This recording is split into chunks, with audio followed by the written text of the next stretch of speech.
ನಮಸ್ಕಾರ ರೀ ನಮ್ಮ ಉತ್ತರ ಕರ್ನಾಟಕ ಮಂದಿಗೆ. ನನ್ನ ಯೂಟ್ಯೂಬ್ ಚಾನಲ್ಗೆ ಬಂದಿರುವ ಎಲ್ಲ ನನ್ನ ಪ್ರೀತಿಯ ಗ್ರಾಹಕರಿಗೆ ಹಾಗೂ ನನ್ನ ಪ್ರೀತಿಯ ಅಣ್ಣ ತಮ್ಮಂದಿರಿಗೆ, ಅಕ್ಕ ತಂಗಿಯರಿಗೆ, ನನ್ನ ಫ್ಯಾಮಿಲಿಗೆಲ್ಲ ಒಂದು ಹೃತ್ಪೂರ್ವಕ ಸ್ವಾಗತ. ಸೊ ಇದು ನನ್ನ ಎರಡನೇ ಲಾಗ್ ಆಗಿರ್ತೈತೆ ರೀ. ಇಂದು ನಾವು ಮುಚ್ಚಗಂಡಿ ವೀರಭದ್ರೇಶ್ವರ ದೇವಸ್ಥಾನ ದರ್ಶನ ಮಾಡ್ಬೇಕು ಅಂದ್ಕೊಂಡಿವ್ರಿ.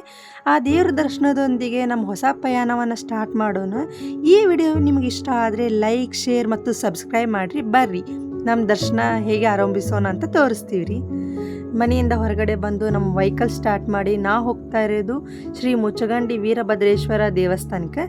ಬರ್ರಿ ಅಲ್ಲಿಂದ ನಿಮಗೆ ಅಲ್ಲಿ ಮಹತ್ವವನ್ನು ತಿಳಿಸ್ಕೊಡ್ತೀನಿ.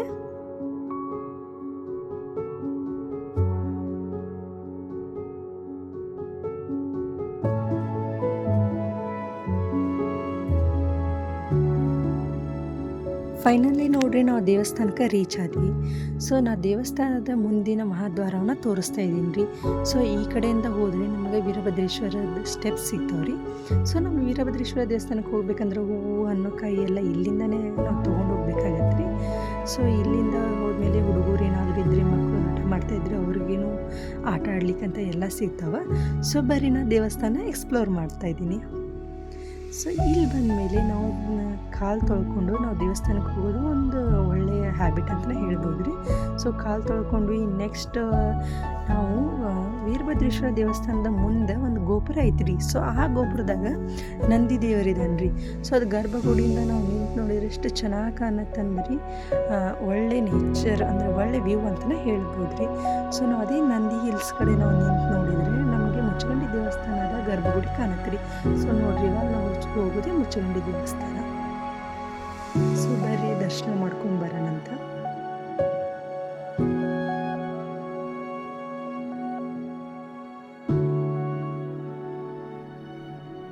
ನಾವು ಒಳಗಡೆ ಹೋಗೋ ಟೈಮ್ದಾಗ ಮಂಗಳಾರತಿನೂ ಸ್ಟಾರ್ಟ್ ಆಗಿತ್ತು.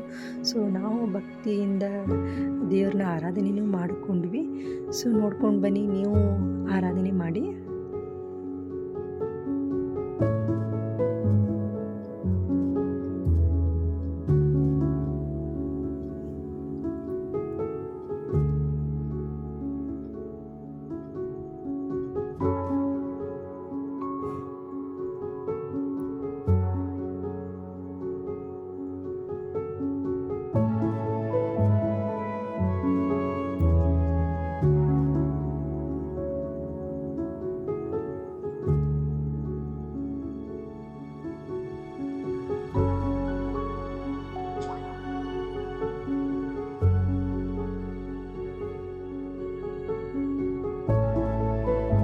ಭಕ್ತಿಯಿಂದ ನಮ್ಮ ಆರಾಧನೆ ಮುಗಿಸ್ಕೊಂಡು ತೀರ್ಥ ತಗೊಂಡು ಹೂವು ತೊಗೊಂಡು ನಾವು ವಾಪಸ್ ಬ್ಯಾಕ್ ಸೈಡಿಗೆ ಬಂದ್ವಿ ರೀ. ಸೊ ಇಲ್ಲಿ ಬ್ಯಾಕ್ ಸೈಡ್ ನಮ್ಮ ಮುಚ್ಚಗಂಡಿ ದೇವಸ್ಥಾನದ ಪಂಚಾಮೃತ ಅಂದರೆ ಅಲ್ಲಿ ಮಾಡ್ತಾರಂಥ ಅಭಿಷೇಕ ಬಂದು ಇಲ್ಲಿ ಕೆಳಗಡೆ ಬೀಳತ್ರಿ. ಸೊ ಇಲ್ಲಿ ಅಭಿಷೇಕ ನಾವು ತೀರ್ಥ ಅಂತೇಳಿ ತಗೋತೀವಿ. ಸೊ ಬರ್ರಿ ಇದರ ವಿಡಿಯೋನ ನಿಮಗೆ ಶೇರ್. ಹಿಂದೂ ಪುರಾಣಗಳ ಪ್ರಕಾರ ರೀ ಭಗವಾನ ಶಿವನ ಉಗ್ರಹ ಅಂತ ನಾವು ಹೇಳ್ಬೋದು ರೀ. ವೀರಭದ್ರೇಶ್ವರ ದೇವರನ್ನ ಒಮ್ಮೆ ದಕ್ಷ ಪ್ರಜಾಪತಿ ಮಹಾಯಜ್ಞವನ್ನು ಏರ್ಪಡಿಸಿರ್ತಾನೆ ರೀ. ಅದರೊಳಗೆ ತನ್ನ ಹಳೆಯನ ಶಿವನನ್ನು ಉದ್ದೇಶಪೂರ್ವಕ ಕರೆಸ್ಕೊಂಡಿರ್ತಾರೆ ರೀ. ಸೊ ಶಿವನ ಪತಿಯಾದ ಸತೀದೇವಿ ತನ್ನ ತಂದೆಯ ಯಜ್ಞಕ್ಕೆ ಹೋದಾಗ ದಕ್ಷನನ್ನು ಶಿವನ ಮುಂದೆ ಎಲ್ಲರ ಮುಂದೆ ಅವಮಾನಿಸ್ತಾನೆ ರೀ. ಆ ಅವಮಾನವನ್ನು ತಾಳಲಾರದೆ ಸತೀದೇವಿ ಯಜ್ಞಕುಂಡದಲ್ಲಿ ಆತ್ಮಹತ್ಯೆ ಮಾಡ್ಕೊತಾಳ್ರಿ. ಸೊ ಈ ಸುದ್ದಿ ಶಿವನ್ ಗೊತ್ತಾದ್ಮೇಲೆ ಆ ಶಿವ ಏನು ಮಾಡ್ತಾನಂದ್ರೆ ತನ್ನ ಜಟೆಯಿಂದ ಒಂದು ಕೂದಲನ್ನು ಕಿತ್ತು ಭೂಮಿಗೆ ಎಸಿತಾನ್ರಿ. ಆ ದಿವ್ಯ ಜ್ವಾಲೆಯಿಂದ ವೀರಭದ್ರ ಹಾಗೂ ಭದ್ರಕಾಳಿ ಅವತಾರನ ಎತ್ತಾರಿ. ಸೊ ಶಿವನ ಆದೇಶದಂತೆ ವೀರಭದ್ರನು ದಕ್ಷನ ಯಜ್ಞವನ್ನು ಧ್ವಂಸ ಮಾಡಿ ದಕ್ಷನ ಅಹಂಕಾರವನ್ನು ನಾಶ ಮಾಡ್ತಾನ್ರಿ. ಸೊ ನಂತರ ದೇವತೆಗಳ ಪ್ರಾರ್ಥನೆಯ ಮೇರೆಗೆ ಶಿವನು ದಕ್ಷನಿಗೆ ಮೇಕೆಯ ತಲೆಯನ್ನು ಜೋಡಿಸ್ತಾನ್ರಿ, ಪುನರ್ಜೀವನ ನೀಡ್ತಾನ್ರಿ ಅವ ಶಿವನು. ಸೊ ಮುಚ್ಚಗಂಡಿ ವೀರಭದ್ರೇಶ್ವರ ದೇವಸ್ಥಾನ ಒಂದು ಕರ್ನಾಟಕ ಪ್ರಸಿದ್ಧ ಕ್ಷೇತ್ರ ಅಂತ ನಾವು ನಿಮಗೆ ಹೇಳ್ಬೋದು ರೀ. ಸೊ ಭಕ್ತರಲ್ಲಿ ದೇವರನ್ನ ಧೈರ್ಯ, ಶಕ್ತಿ, ರಕ್ಷಣೆ ಹಾಗೂ ಮನೋಭಿಲಾಷೆಗಳಿಂದ ಪೂರ್ಣತೆಯಿಂದ ಪೂಜಿಸ್ತಾರೆ. ಇಲ್ಲಿಯ ಜಾತ್ರೆ ಮತ್ತು ರಥೋತ್ಸವ ಸಾವಿರಾರು ಮಂದಿ ಈ ಭಕ್ತರಿಗೆ ಸೇರ್ಪಡ್ತಾರೆ ರೀ. ಸೊ ಇಲ್ಲಿ ಪಂಚಾಮೃತಾಭಿಷೇಕ, ರುದ್ರಾಭಿಷೇಕ, ಮಂಗಳಾರತಿ ಹಾಗೂ ಇಲ್ಲಿನ ಒಂದಿಷ್ಟು ಜನಗಳ್ರಿ ಅದ ನಂಬಿಕೆ ಉಳಿಸ್ಕೊಳಕ್ಕೆ ಬೆಳ್ಳಿ ರಥನೂ ಮಾಡಿಕೊಟ್ಟಿದ್ದಾರೆ. ಆ ಬೆಳ್ಳಿ ರಥನ ನಾನು ನನ್ನ ನೆಕ್ಸ್ಟ್ ವಿಡಿಯೋದಾಗ ನಾನು ತೋರಿಸ್ಕೊಡ್ತೀನಿ ರೀ. ಇದು ಬಂದು ಗಣೇಶ ಸರಸ್ವತಿ ಲಕ್ಷ್ಮಿಯ ಒಂದು ದೇವಸ್ಥಾನ ಆಗಿರ್ತೈತೆ ರೀ. ಸೊ ಯಾವ ದೇವಸ್ಥಾನಕ್ಕೆ ಹೋದರೂ ನಿಮಗೆ ಗೊತ್ತಿರತ್ತೆ ರೀ, 3 ಜನ ದೇವ್ರನ್ನ ಮೊದಲಿನ ಜನ ಭಾಳ ಪೂಜಿಸ್ತೀರಿ. ಇದು ಗೌರಿ ಶಂಕರ ಕಲ್ಯಾಣ ಮಂಟಪ ಅಂತ ಹೇಳ್ರಿ.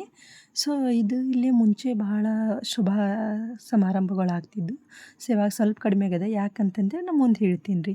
ಯಾಕಂದ್ರೆ ಇನ್ನೂ ಒಂದು ಚೌಟ್ರಿ ಆಗ್ತಾಯಿದೆ ರೀ. ಸೊ ಅಲ್ಲಿ ಅದನ್ನು ತೋರಿಸ್ತೀನಿ.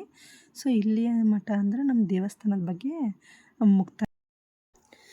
ನೆಕ್ಸ್ಟ್ ಇವಾಗ ನಾನು ನಿಮ್ಗೆ ಕರ್ಕೊಂಡು ಹೋಗೋದು ಮುಚ್ಚಗಂಡಿ ದೇವಸ್ಥಾನದಿಂದ ಸ್ವಲ್ಪ ಒಂದು 10-15 ಹೆಜ್ಜೆ ನಾವು ಮುಂದೆ ಹೋದ್ವಿ ಅಂತ ತಿಳ್ಕೊರಿ.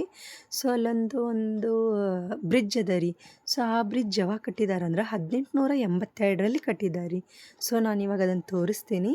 ಅದಕ್ಕಿಂತ ಮುಂಚೆ ಇದು ಹೊಸ ಕಲ್ಯಾಣ ಮಂಟಪ ಆಗ್ತಾ ಇದೆ ರೀ. ಸೊ ಅಂದ್ರೆ ಹಳೆ ಕಲ್ಯಾಣ ಮಂಟಪನೂ ತೋರಿಸ್ತಿದೆ. ಸೊ ಹೊಸ ಕಲ್ಯಾಣ ಮಂಟಪನೂ ತೋರಿಸ್ತಾ ಇದ್ದೀನಿ. ಸೊ ನೋಡಿರಿ, ಇದು 1882ರೊಳಗೆ ಈ ಬ್ರಿಡ್ಜ್ ಕಟ್ಟಿದ್ದಾರೆ. ಸೊ ಇದು ಬರಬೇಕಂದ್ರೆ ಸ್ವಲ್ಪ ಸ್ಟೆಪ್ಸ್ ಹತ್ಕೊಂಡು ಬರಬೇಕು.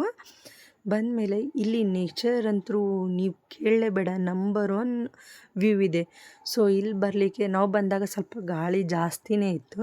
ಸೊ ಈ ಕಡೆ ಬಂದುಬಿಟ್ಟು ನಮಗೆ 2 ಗುಡ್ಡದ ನಡುಕ್ಕೆ ಇರೋದೇ ಮುಚ್ಚಗಂಡಿ ದೇವಸ್ಥಾನ ರೀ. ತುಂಬ ವಿಶೇಷವಾಗೈತಿ. ಸೊ ಈ ಕಡೆ ಬಂದರೆ ನಮ್ಮ ನೇಚರೆಲ್ಲ ಕಾಣತ್ತೆ ರೀ. ಇನ್ನೊಂದು ಸೈಡ್ ಬಂದ್ರೆ ನಮ್ಗೆ ಗಾರ್ಡನ್ ಸಿಗತ್ತೆ ರೀ.